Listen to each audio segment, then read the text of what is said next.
Hey there, my name is Alex Johansson. I am the director of Alio Games. I am the designer of MORSE, and I am the co-creator of this controller, and this is our submission to ALT.CTRL.GDC. The game itself came into existence around 5 years ago through experimentation in physical design, specifically with this clothes peg.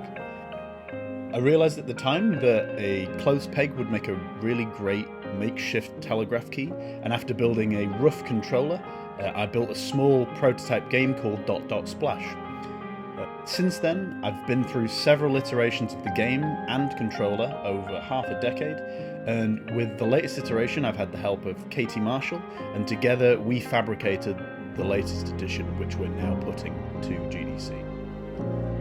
The way that the game works is that you're a telegraphist using dots and dashes to call down artillery strikes to try and break the attrition of the Great War. You have these battlefield dioramas playing out in front of you, and using timing, tactics and telecommunications, you must try and sway the odds in your favour. In between your shifts, you can wander around the manor house and get to know the various staff that work on the base. For the custom controller, there's 2 primary inputs and 1 secondary input. You have the handmade telegraph key, which you can use to learn a lost language and move the target reticule across the battlefield grid. The other primary input is the launch button, which relays your coordinates to local artillery batteries on the continent, which will shell trenches, sink ships and shred airplanes.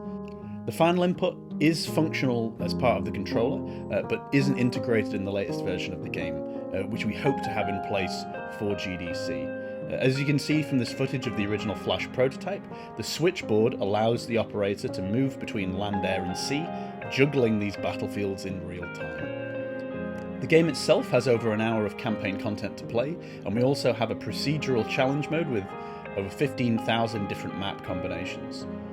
In terms of how the actual controller operates, we've used a makey-makey for all the inputs in the project, but 3 different switch types.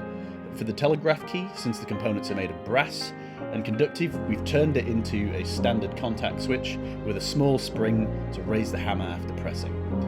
For the launch button, we have a release switch made of a washer and 2 strips of conductive tape, and a spring to provide resistance against the player and give us really satisfying press. For the switchboard, we have the earth wire in a plug and 3 separate inputs in 3 sockets. It's a really solid setup encapsulated in a vintage cabinet with a pair of 1930s Bakelite headphones.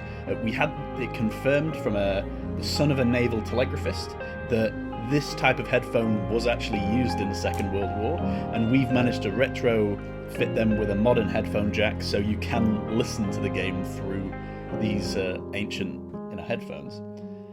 As part of the conference, we really want to decorate the booth with artifacts to make it look more authentic, and we'll be bringing along our Morse code Velcro board for folks to write out messages on in their newfound language.